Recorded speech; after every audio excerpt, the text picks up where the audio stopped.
Hello, it's a pleasure to know you are there on MCLtv, and this is Good Morning Abia, and it is my pleasure to welcome you. My name is Chimdi Oloha. Good Morning Abia, as you well know, is your breakfast tonic. Prepare you to move on to the day with determination and the drive to achieve for the day. First of all, we must prepare you for the day, and in that form we are going to bring you the words on the marble to provide a basis on which you will be moving out to the larger world to conquer and be in charge of your environment. The words on the marble.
The words on the marble today: the way to gain a good reputation is to endeavor to be what you desire to appear. The way to gain a good reputation is to endeavor to be what you desire to appear. That's another way of saying whatever you want to be is for you to work towards that end. And once you work towards that end, you are gaining a good reputation for yourself. And that's the word on the marble for today. You better work towards that which you desire, so that in that process you will gain some good reputation for yourself. That's the words on the marble for you today, to drive you to achieve and get that which you desire. And now we'll be moving over to our Abia studios, where Ezinne Nwafo is ready to give us an update of latest developments in Nigeria and around the world. Ezinne, it's over to you for the news. Thank you, Chimdi. Good morning, Abians. This is the news segment of Good Morning Abia. In the eastern part of the country, the month of August yearly is set out for general meetings in most Igbo communities. As the meetings progresses across Igbo land, MCL News samples the opinion of women on the essence and agenda for the gathering. Of which today has the details.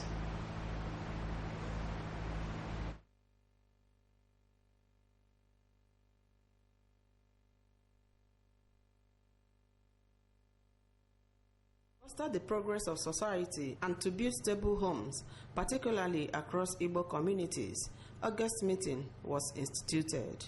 The meeting leads many women of Igbo extraction home to deliberate on issues of mutual benefits and concern. Women in Abia are of the view that it should be sustained following its positive impact on various homes, villages, and the society at large. Women August general meeting, always hold it in the month of August.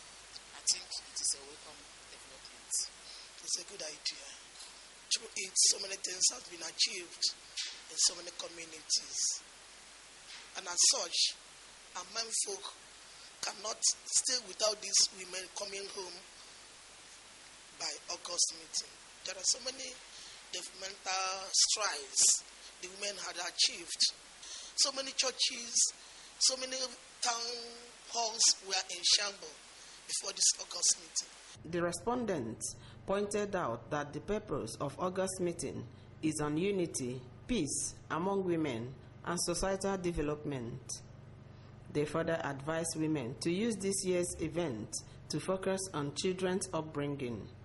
They said that the August meeting features skills acquisition, health talk, and other forms of trainings. The essence of this meeting is to bring all the women together, bringing them in one common meeting where they will discuss the needful in the sense that they will come to the meeting to discuss things that concerns the family, their husband, the children, and the society at large. Those ladies that are married, that are graduates without employment, these are the opportunity they learn how to depend on themselves. I know in some August meeting, they learn how to do synthesize, they learn perfume, they learn how to do cake, otogele. All these things are being learned there. When you fully participate in it, you'll be able to learn these things, and when you go home, you're able to rely on your own. You don't even depend on this white-collar job. Dame Angelina Adendo and Mrs. Promise Waba urged women to imbibe good virtues. They stated that this will help their children in developing good morals. Of Richard today, MCL News. A pregnant woman has been killed by suspected herdsmen in Nchatancha-Nike in Enugu East local government area of the state. This is coming 3 weeks after a Catholic priest of Enugu Diocese, the Reverend Father Paul Offo, was killed by herdsmen along Ihe Abuja Road in other local government area of the state. The woman has not been identified as of the time of filing this report. She was said to have been slain while returning from the farm and her stomach opened to remove her baby. Meanwhile, the Enugu State Police Command has confirmed the incident. The community is said to be in chaos as youths are currently protesting against the killing and have blocked the Enugu-Abakaliki Expressway. The Apex Igbo Sociocultural Organization, Ohaneze Ndiwo, has condemned the brutal killing of one Mrs. Pat Ngu in Enugu State. Mrs. Ngu's body was discovered on Thursday after she went missing on Wednesday from farm in Nchatancha community. The group warned that Igbos will be forced to resort to self-help if nothing is done to stop the alleged killings by herdsmen in the southeast. Publicity Secretary of Ohaneze, Uche Achiokpaga, gave the warning in a statement on Thursday in Abakaliki, Ebonyi State capital. Achiokpaga further called for thorough investigation and prosecution of the killers to assuage the people. Gunmen suspected to be cultists on Thursday morning killed 5 persons in Lile community, Ohaji, Ebema local government area of Imo State. The incident occurred around 3 a.m. in the agrarian community. A community source said some of the persons who were killed included a retired police officer simply identified as Mr. Okbabi, the immediate past President General of the community, Napolio Amadi, a member of vigilante group in the community, Owabu Eze, and 2 others. The community source told our correspondent that others who were wounded by bullets have been hospitalized. The gunmen invaded their victims' homes and shot their targets before fleeing.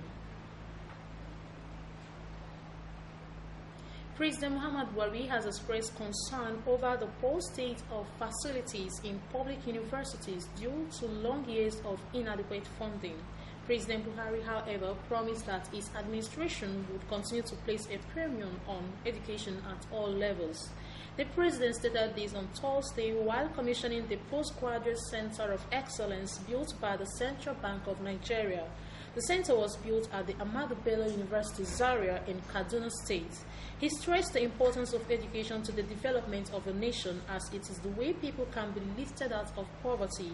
The president decried the state of facilities in the universities and other institutions of higher learning.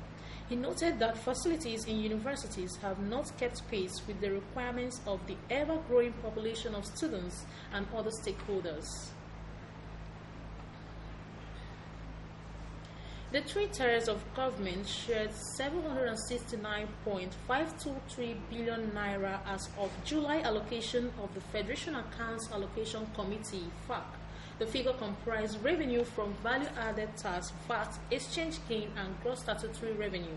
The committee announced that as of 22nd August 2019, the balance in the SS crude account was $274.407 million. Out of the total revenue of 769.523 billion naira, the federal government received 299.799 billion naira, while the state got 190,008.381 billion naira. Local government areas received 143.569 billion naira. The oil producing states received 42.917 billion naira as 13% derivation revenue, while the revenue generating agencies received 92.857 billion naira as cost of revenue collection. A communique issued by the Federation Accounts Allocation Committee shows that the gross statutory revenue for the month of July 2019 was 674.365 billion naira. It was higher than the 652.949 billion naira received in the previous month by 21.416 billion naira.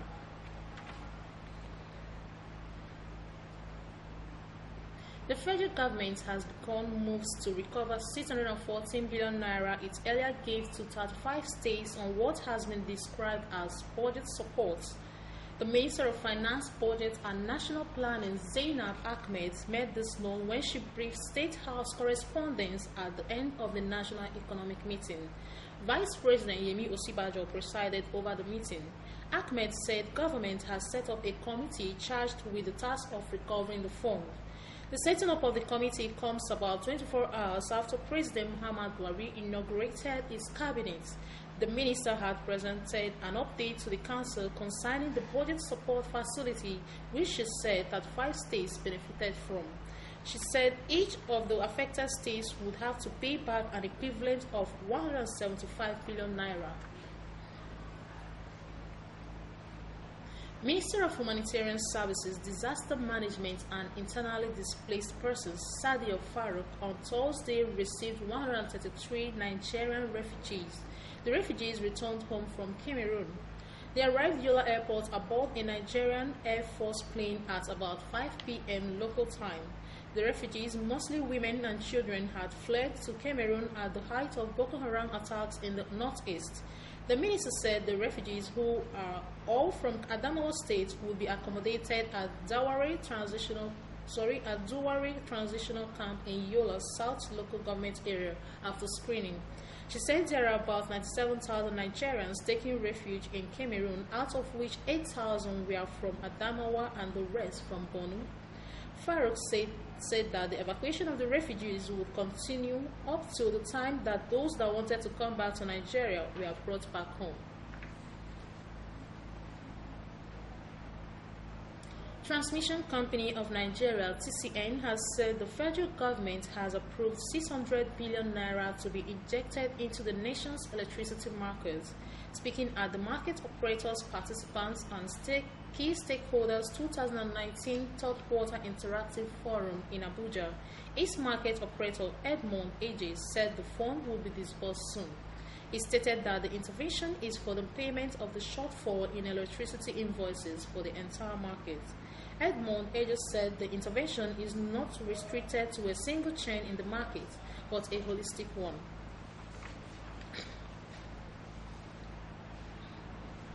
The Senior Staff Union of Nigerian Universities, SANI, is making 3 demands from the federal government to avert further strikes in federal universities. The demands were tabled before President Muhammad Buhari before members of SANU and Non-Academic Staff Union, NASU, conclude their 5-day warning strike on Friday. SANU National Vice President and Chairman of Western Zone, Mr. Alfred Jimo, disclosed this at a press conference held on Thursday at the Association Secretariat in the University of Ibadan. Jimo said the 3 demands are the immediate reinstatement of all teachers of university staff school to the payroll of their individual universities. The union is also demanding the payment of all the arrears of salaries being owed to them, including all their arrears of promotion. The second demand of SANU bordered on immediate release of 30 billion naira for the part payment of the end allowances of SANU and NASU members. The association is demanding the immediate commencement of the renegotiation of the 2017 agreement with a view of concluding its works within a very short timeline. Africa is said to be declared polio-free as Nigeria marks 3 years without recording a single case of polio infection. The last time a case of the white polio virus was reported in Nigeria was August 21, 2016 in Borno State. Nigeria is the last country in Africa to record wild polio virus infections, and if no more cases are found in the next few months, Africa could be declared polio-free. The last reservoir of polio in Nigeria was Borno State in the northeast, where the Boko Haram insurgency prevented health workers from vaccinating children. Regional Director for Africa, World Health Organization, Dr. Mashidiso Moeti, said this landmark achieved by Nigeria sets in motion an evaluation process to determine if the Africa could be declared white polio-free. And on the foreign scene, U.S. Secretary of Defense Mark Esper has confirmed the death of Hamza bin Laden, the son and designated heir of Al-Qaeda founder Osama bin Laden. U.S. media reported at the beginning of August that bin Laden was killed during the last 2 years in an operation that involved the United States, citing U.S. intelligence officials. But President Donald Trump and other senior officials have refused to confirm or deny it publicly. The State Department, while announcing a reward on the late Hamza, described him as an emerging leader in the Al-Qaeda franchise. He was the 15th of Osama bin Laden's 20 children and a son of his third wife. Hamza was thought to be about 30 years old, sometimes dubbed the Crown Prince of Jihad. He had put out audio and video messages calling for attacks on the United States and other countries. The department said the call was to avenge his father's killing by U.S. forces in Pakistan in May 2011. And with that news, we'll be moving over to our Umahia studio. Back to you, Chimdi.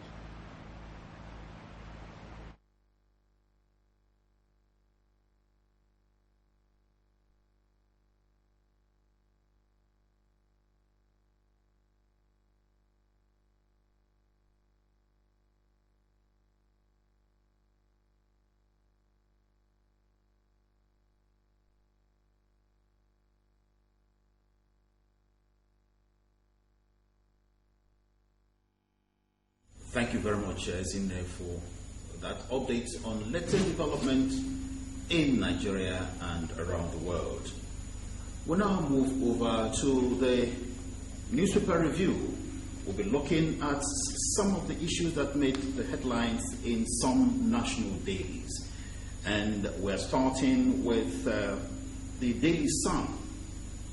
And the Sun has as a banner, Nigerians arrested for massive money laundering fraud in U.S. Nigerians arrested for massive money laundering fraud in U.S. with a rider. Suspects involved in online bank email compromise fraud, romance scam in connivance with others in Nigeria. You can find that on page 43 of the Daily Sun. There's also here another headline which reads, Federal government moves to recover 614 billion naira bailout from 35 governors. FG moves to recover 614 billion bailout from 35 governors. You can find that on page 8 of the Daily Sun. Cultists on rampage in Imo. You can find that on page 45, page 4 to 5 of the Sun. Oyo Ita returns to work as Buhari rejects early retirement. Oyo Ita returns to work as Buhari rejects early retirement. And that's on page 8 of the Sun. There's also a picture story here showing the first National Economic Council that held in Abuja yesterday after the inauguration of the new cabinet. And it shows the Vice President, Yemi Osibajo, the Secretary to the Federal Government, and other ministers who attended the event. That's the National Economic Council meeting in Abuja. And that's, you find it on the front page of the Sun. And on the back page of the Daily Sun, you have the article written by Onoha Uke in his column, Public Sphere. And the title of this article is Ekweremadu, IPOB and Mob Mentality. Ekweremadu, IPOB and Mob Mentality. And an excerpt from that article reads, "Indeed, it is funny that IPOB and its members in Nigeria and abroad are fighting those who are not really their enemies. Ekweremadu, Southeast governors and other Igbo leaders are not the enemies of IPOB." That's an excerpt from that article written by Onoha Uke in his column Public Sphere. And that's on the Daily Sun. And you can find that on the back page of the paper. And to the Nation. The Nation also has a story on Ekweremadu, and you can find that on page 7. And the headline reads, "More IPOB knocks for Ekweremadu." More IPOB knocks for Ekweremadu. And that's on page 7 of the Nation. Other headlines read, "Factor Yimbo shunned our panel," says PFN. That's on page 8. FAAC shares 769.523 billion naira for July.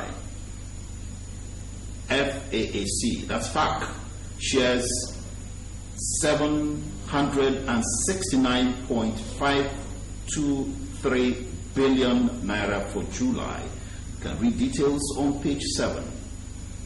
PDP tenders results to justify Wike's victory.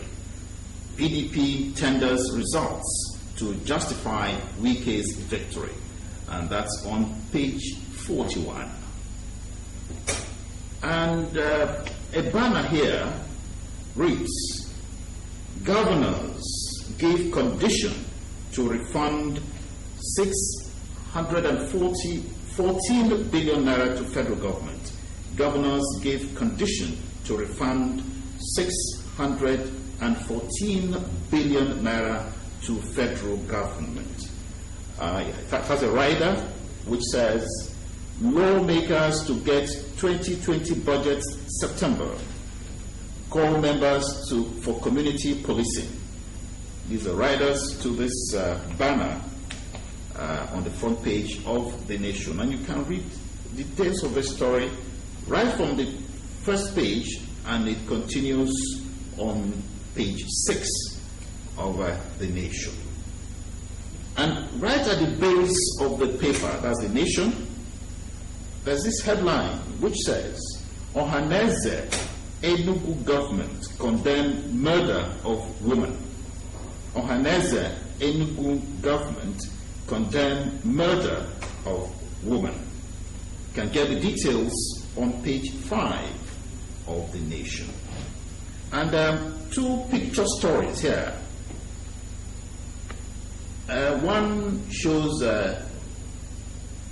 governors obviously arising from the National Economic Council meeting. And here you have governors Simon Lalong Plateau, Ifeanyi Ugwuanyi Enugu, Okezie Ikpeazu Abia, and Emeka Ihedioha Imo arriving for the National Economic Council meeting.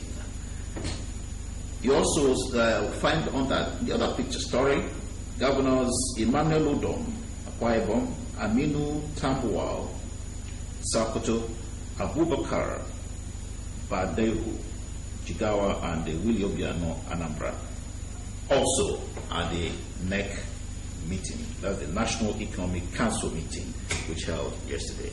Wadume testifies before DHQ panel as more suspects held. Wadume testifies before DHQ panel as more suspects held. You can read that on the front page of the Nation, and it continues on the 6th page. That's page 6. On the back page of the Nation, you have the column of Shegun Badagesin. Shegun Badagesin writes under a title, Uniformity, the Obsession of Fake Federalism. Uniformity, the Obsession of Fake Federalism. You can read that on the back page of the Nation under the column Comment and Debate. And the hardball is a title, an article entitled Captain Compromise. Read all that on the back page of the Nation. Ripples has something interesting here, and it says, why power will remain epileptic TCN? Why power will remain epileptic TCN? And he answers, who cares? Generator is our main source of power. NEPA is just standby. Interesting, isn't it? Who cares? Generator is our main source of power. NEPA is just a standby. Well, is NEPA or EEDC or whatever a standby? Well, your guess is as good as mine. You have to answer that question yourself. But for now, we'll take a break, and when we return, we'll be going for sports.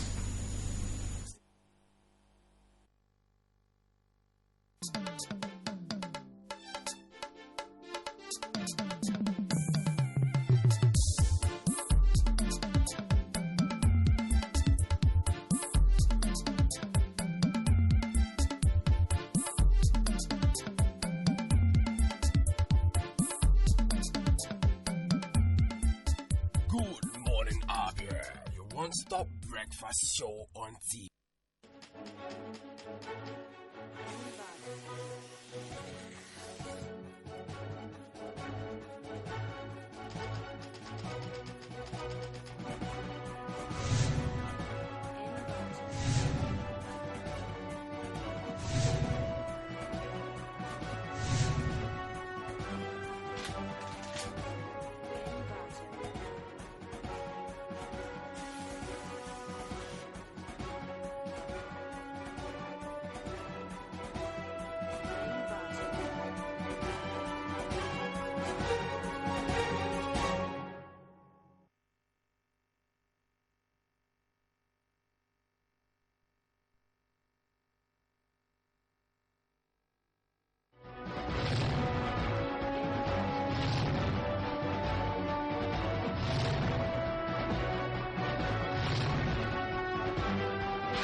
to the Good Morning Abia show on MCLtv, reaching you from the Umuahia studios.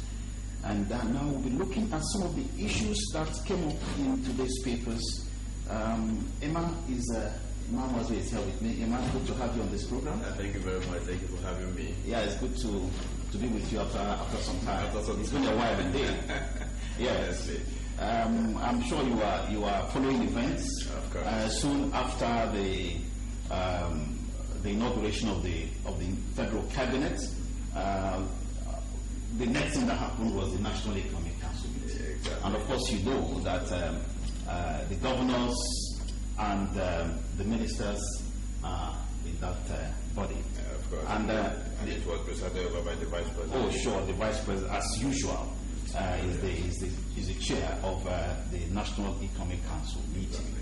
And one of the issues that came up, as you can see from the headlines in some of today's papers, is the issue of governors given a condition upon which they will be refunding the 614 billion naira bailout funds given to them by the president when many of the states were unable to pay salaries. Yes.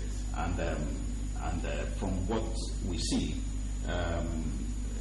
they are saying that yes, they are ready to pay, but it has to be done instrumentally after the whole thing has been the actual money has been determined. Yes.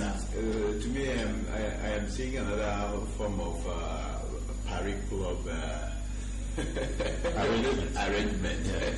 So now the hunter is being hunted this time around because the governors will no longer be waiting for the federal government to say, okay, give us the final tranche of this or this or this. Now the federal government will be looking up to the governors to say, okay, this is what we are expecting from you. Yeah. Will they be able to do the same thing as they received before? Well, the answer remains to be seen. Especially when some states also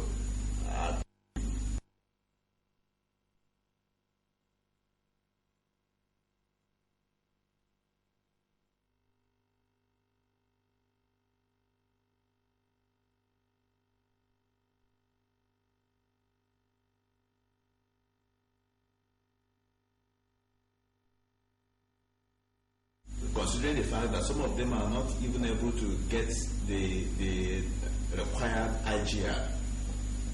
Because when you are asking a governor to come up with such refund, he must have had some in excess to cater for his state or any other thing that has to do with the governance of the state. But this time around, many of them are running deficit.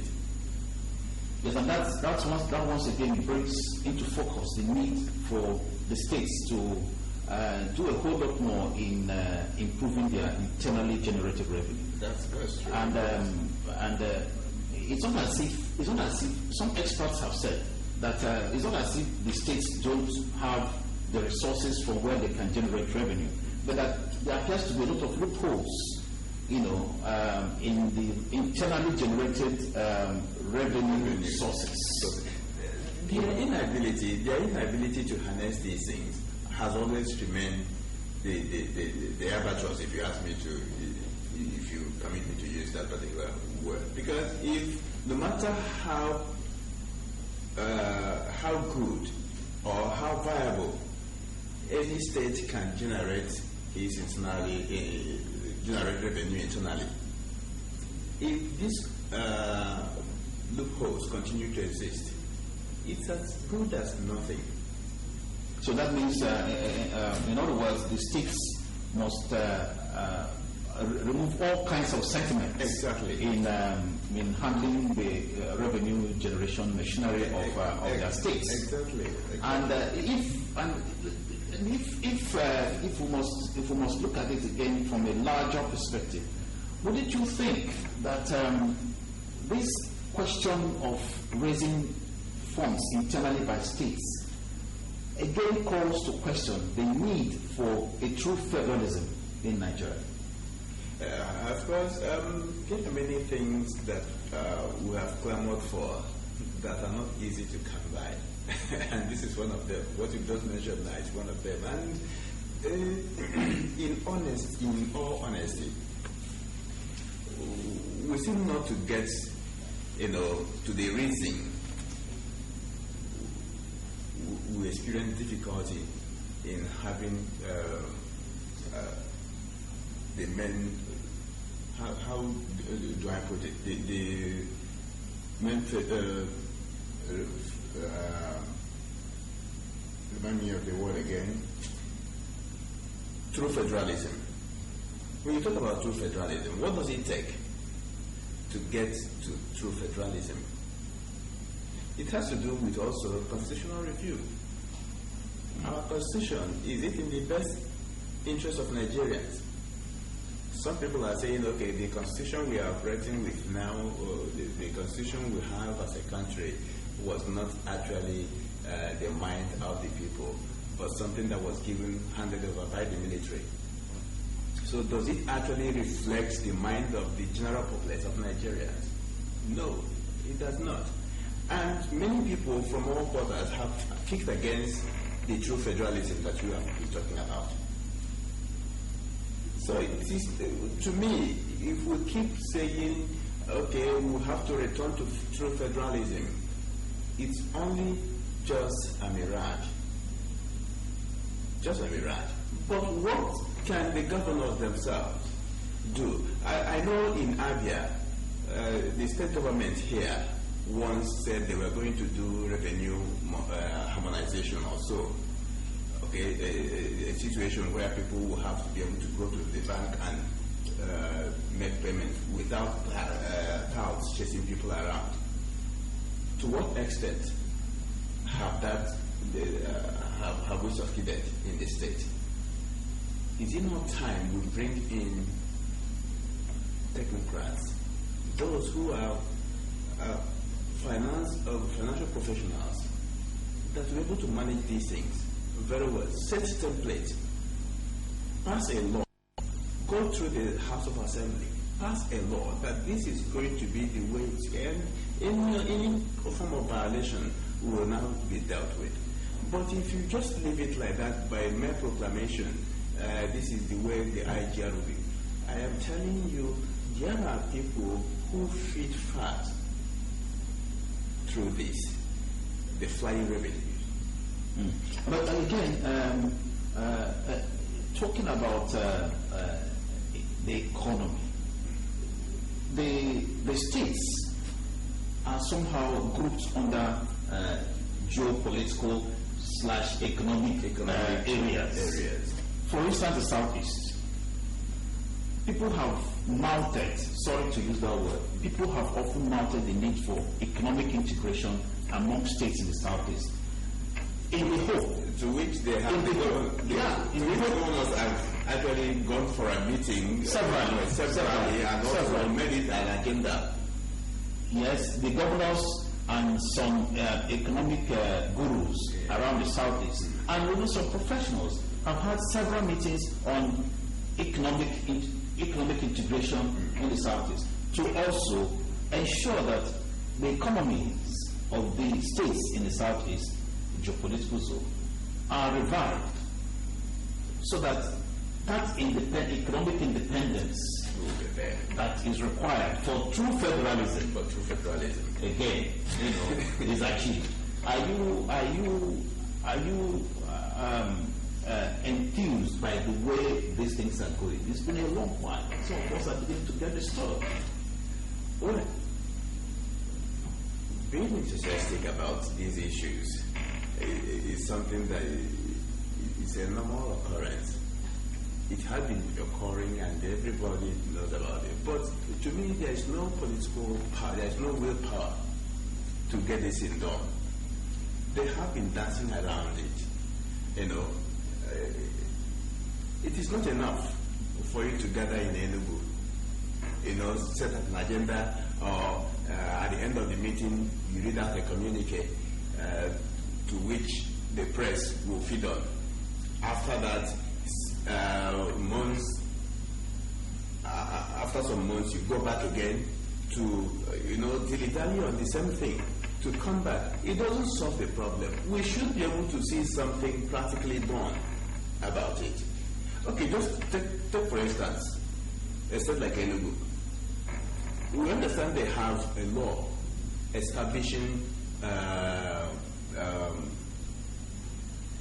neighborhood watch in Enugu. But every now and then, you hear people being killed. So, what is it about the neighborhood watch? What is it about the neighborhood watch? How have they been funded? People are talking about poor funding. Others are talking about, near inexistence of the same neighborhood watch. So how do we go about it? Is it just by mere proclamation? This is the question we should be asking ourselves. Very well. While we try to ask these questions and answer them, let's look at another headline, major headline in the Daily Sun today, which talks about Mado and the mob action. The mob action. Yes. Now the German government is saying we will deal with perpetrators of Nuremberg incidents. And this is contained on page 12 of the paper. It appears to be a conflicting statement at this moment. Because when this issue happened, a television outlet here called the German police. They said they didn't make any arrest. In fact, that they respected the people because they were exercising their civil right. They were protesting against their own people. Since we have a God.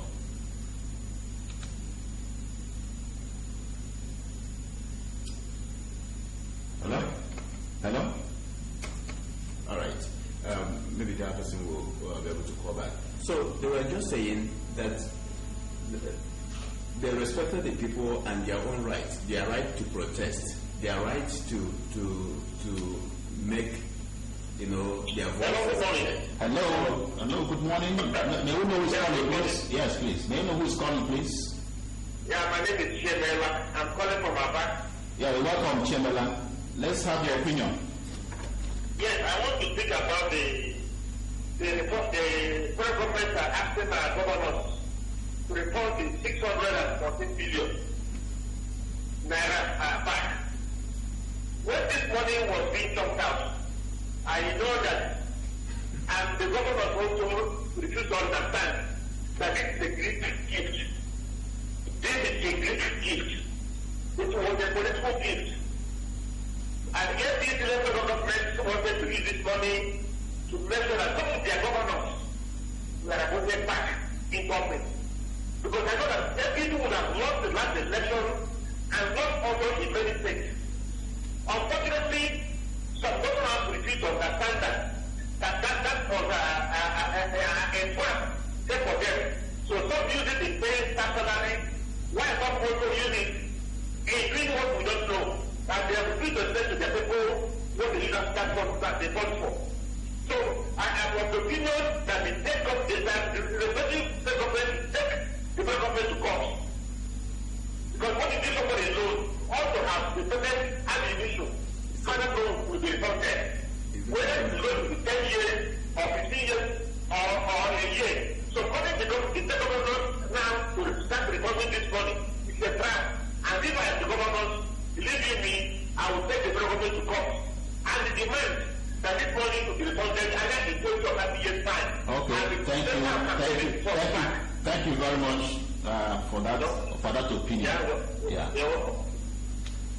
Well, that's from Chemela expressing his opinion. How possible that opinion will be achieved remains to be seen. It remains to be seen. And again, he should also know that it wasn't just APC governors that received this money.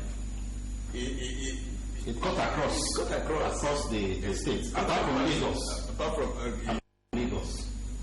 That was viable. Oh, well, again, that again speaks to the issue of viability of states and ensuring that states that are created are really viable. Some people have come up with that opinion that before we create states, we must make sure the viability of such states. Because if states are viable, Lagos, yes, another one, Kano, I think, yes, is there too, and maybe Rivers. Yes. Apart from that, many people feel that the other states are just there politically, mere political creations without an economic backup to sustain that creation. And that is why it should have been reasonable, for us to go back to the true federalism. But there are bottlenecks. So that's a Chimel's opinion. And we were looking at Premado and his Germany visit, the incident there. Now, I was saying that the German authority, when the police speak, it can be said that the German government has spoken, right? Now, when a call was put through to one police officer, I think an official there, he did say that no, they did not arrest anyone.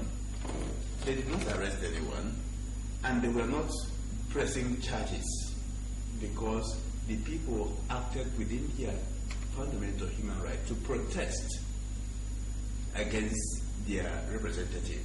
That was what happened. But coming here now to see El Premado, we will deal with perpetrators of Nuremberg incident, the German government. It's somehow conflicting.